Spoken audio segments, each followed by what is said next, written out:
Prépare-toi comme courageux chevalier, tu découvres le monde et tu veux le comprendre, accompagné de tes deux aiguillés qui te suivent partout, Gros-Bec et Picanier. Sorcières et dragons n'ont qu'à bien se tenir. Prépare-toi comme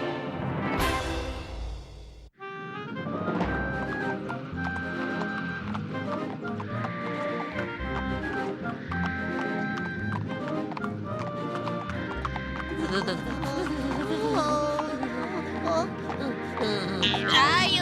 Sauvage! Assassin!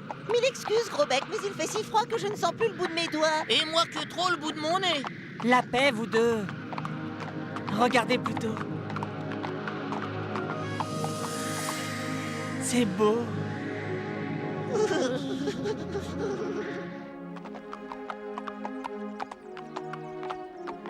Bizarre, on dirait que tout est figé par... Par le froid.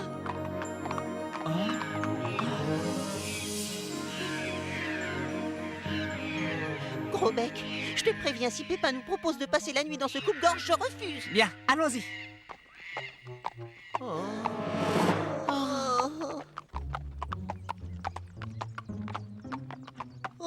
C'est le froid? Non, non, c'est ça. Oh. Mais oui, je ne me trompe pas. Picanier, il me semble soudain déceler venant du château comme un délicieux parfum de poularde farcie aux myrtilles. Ce château abandonné nous servira de refuge pour la nuit. Tu as entendu, espèce Oh. de ventre à pattes abandonné, il a dit. Oh. Comment veux-tu qu'une poularde farcie nous y attende?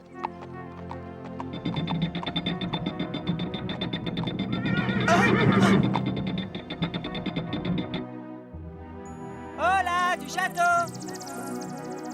Nous sommes 3 voyageurs qui sollicitons le gîte pour la nuit. Pas de réponse, voilà qui est bien étrange. La nuit n'est pas si fraîche si nous dormions dehors. Quelqu'un préparant une telle poularde ne peut être farci de mauvaises intentions. Cette odeur, en effet, l'endroit ne peut être qu'habité. Quand je pense que c'est moi qu'on appelle fou.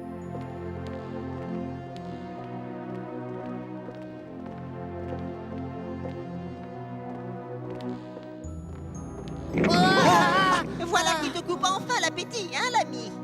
C'est curieux, ça. Magique, même. Magique, c'est le mot. Reviens, Pépin, il est encore temps de déguerpir. Tiens, par ici, il me semble que l'odeur est encore plus forte. Tu permets? La poularde, c'est mon affaire. Fous, ils sont complètement fous. Eh, mais me laissez pas tout seul.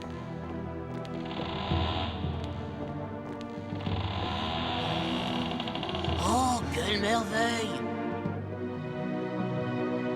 Picanier, pince-moi s'il te plaît. Oh, je ne rêve pas, ce jambon est bien réel. Cette nourriture nous est offerte d'étranges façons, vous en conviendrez. Tôt ou tard, nous aurons l'explication de tout ceci. En attendant, mangeons. Allez, mon petit bouffon, festoyons de bon cœur.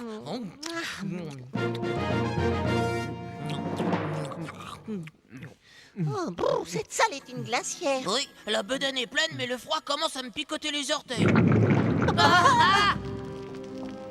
Sommes-nous les hôtes de quelques mages? Ou bien de quelques sorcières. Je veux en avoir le cœur net. Nous visiterons le château de Douve en donjon. Tu as raison, va avec Picanier, moi je reste ici pour garder la poularde. Gros bec! Allez, venez tous les deux. Oh, que je n'aime pas ça. Oh, oh.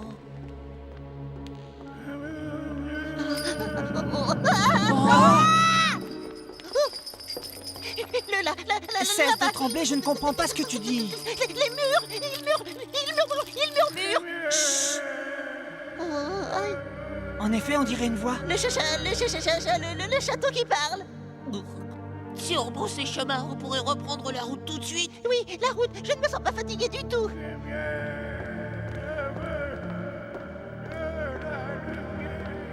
Écoutez, suivez-moi, on dirait que ça vient du donjon.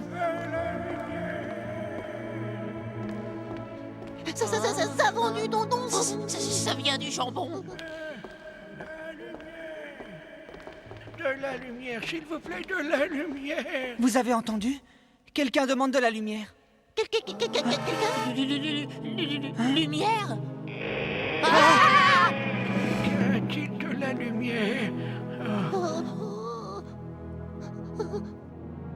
Approche, jeune chevalier. Donne-moi de la lumière. N'y va pas, Pépin. Nous ne savons pas qui est cet homme. Et quelles sont ses intentions? Eh bien, nous allons le lui demander. Pardonnez-moi, mais qui êtes-vous? Sorcier ou bien magicien? Je suis le seigneur du lieu, et je suis prisonnier. Prisonnier du sort qui m'a été jeté à moi et à mon château. Le château est ensorcelé, je l'avais bien dit. Mon histoire est singulière. Il faut vous dire qu'autrefois je fus un homme peu recommandable. Vous ne m'aimez guère, vous me craignez plutôt.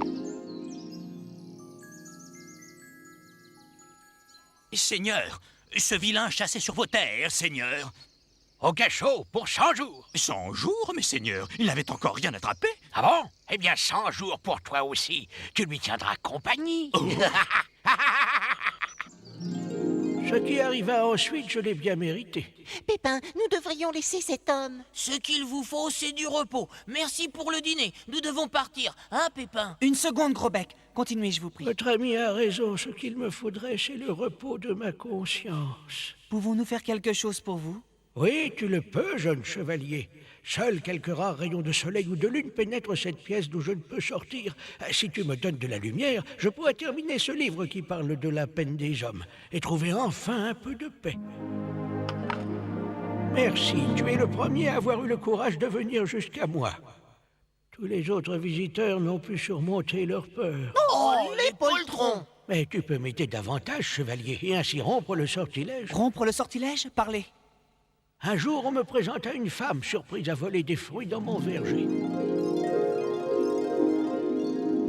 Ainsi donc, tu pillais mon verger, comme le font les oiseaux? Je voulais nourrir mes enfants, Seigneur. Soyez clément. Les oiseaux, moi, je les mets en cage.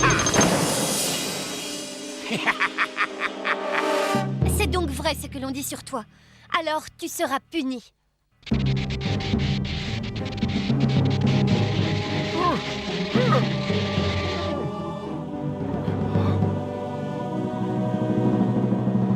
Aussitôt, ma splendide demeure devint ce triste château. Ah, mais avant de disparaître, cette étrange femme me dit ceci. Pour te punir, tu devras lire tout ce livre et cela te prendra des siècles. C'est le temps qu'il faudra à ton cœur pour un peu mieux comprendre le monde.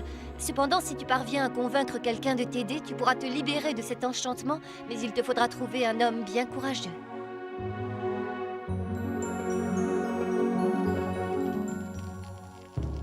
Que faut-il faire? Parlez.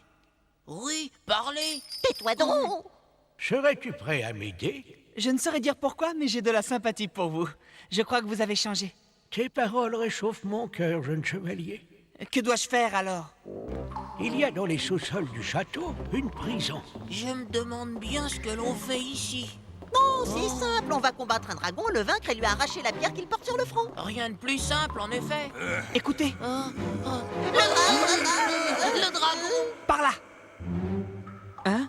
N'y va pas. Auriez-vous peur? Eh bien, moi aussi. Mais allons-y tout de même.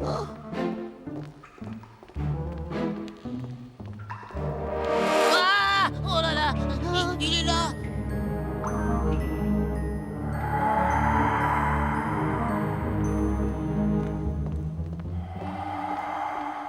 Oh, je ne veux pas voir ça! Venez! Oh, une sculpture. Ça n'était qu'une sculpture. Une porte plutôt, nous allons passer par là.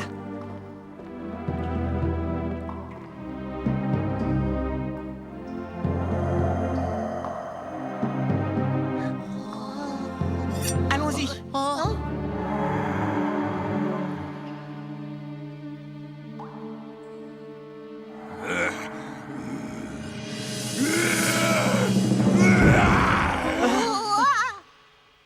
Je t'attendais, petit homme.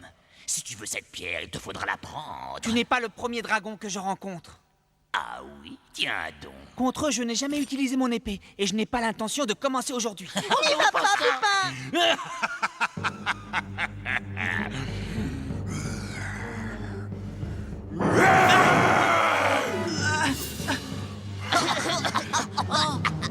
S'il te plaît, dragon, donne-moi la pierre.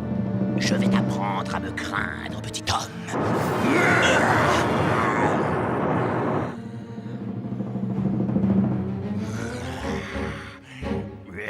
Arrête, gros patapouf, si tu crois qu'on va laisser rôtir notre copain comme ça.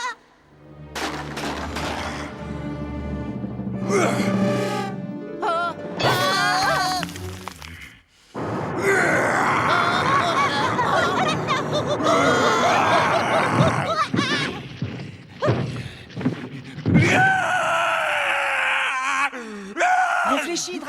si tu me donnes cette pierre, personne ne le saura.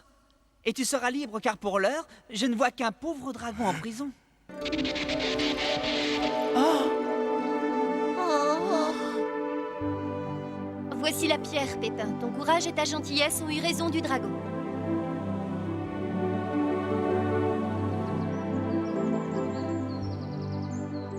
Par ma foi, le paysage est plus plaisant aujourd'hui qu'hier. Oui, Da, ce soleil me réchauffe les os. Les flammes du dragon n'y ont donc pas suffi? Merci, mes amis, d'avoir levé l'enchantement. Voyez comme ces gens sont heureux. Tous les méfaits que j'ai commis ont été effacés. Ben, et votre château? Ah, le château, pour moi, est définitivement oublié. Je ne veux plus vivre au-dessus des gens qu'autrefois je méprisais. Je veux vivre désormais parmi eux. Décidément, Seigneur, vous avez bien changé. Curieuse aventure, en vérité.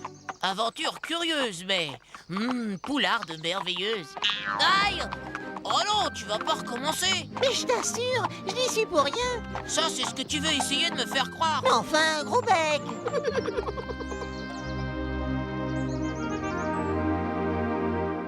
À toi, homme, courageux chevalier, tu découvres le monde et tu veux le comprendre, accompagné de tes deux aiguillés qui te suivent partout, gros bec et picanier.